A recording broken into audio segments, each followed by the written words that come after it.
Item ಯಾವುದೇ ಇರಲಿ try ಮಾಡಿ ಆಚಿ ಚಿಕನ್ ಮಸಾಲಾ. ಇರಾನ್ ಮತ್ತು ಇಸ್ರೇಲ್ ನಡುವಿನ ಸಂಘರ್ಷದಿಂದಾಗಿ ಪಶ್ಚಿಮ ಏಷ್ಯಾದಲ್ಲಿ ಉಂಟಾಗಿರುವ ಅಸ್ಥಿರತೆಯ ಕುರಿತು ಚರ್ಚಿಸಲು ಪ್ರಧಾನಿ ಮೋದಿ ನಾಳೆ ಸಂಜೆ ಎಲ್ಲ ರಾಜ್ಯಗಳ ಮುಖ್ಯಮಂತ್ರಿಗಳೊಂದಿಗೆ ವಿಡಿಯೋ ಕಾನ್ಫರೆನ್ಸ್ ಮೂಲಕ ಸಂವಾದ ನಡೆಸಲಿದ್ದಾರೆ.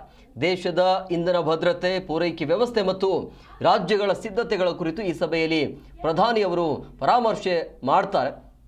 ಸದ್ಯದ ಬೆಳವಣಿಗೆಗಳ ನಡುವೆಯೂ ಕೂಡ ದೇಶದಲ್ಲಿ ಪೆಟ್ರೋಲ್, ಡೀಸೆಲ್ ಮತ್ತು LPG ದಾಸ್ತಾನು ಸಮರ್ಪಕವಾಗಿದ್ದು ಮುಂದಿನ 60 ದಿನಗಳಿಗೆ ಆಗುವಷ್ಟು ತೈಲ ಸಂಗ್ರಹ ಇದೆ ಅಂತ ಕೇಂದ್ರ ಪೆಟ್ರೋಲಿಯಂ ಸಚಿವಾಲಯ ಈಗಾಗಲೇ ಜನತೆಗೆ ಭರವಸೆಯನ್ನು ಕೊಟ್ಟಿದೆ. ವದಂತಿಗಳಿಗೆ ಕಿವಿಗೊಡದಂತೆ ಸರ್ಕಾರ ಮನವಿ ಕೂಡ ಮಾಡಿದೆ. ಇನ್ನು ಈ ಹೈ ವೋಲ್ಟೇಜ್ ಸಭೆಯಲ್ಲಿ ಕರ್ನಾಟಕದ CM ಸಿದ್ದರಾಮಯ್ಯ ಅವರು ಭಾಗವಹಿಸ್ತಾರಾ ಅನ್ನುವಂಥದ್ದು ಸಹಜವಾಗಿ ಕುತೂಹಲ ಇದೆ.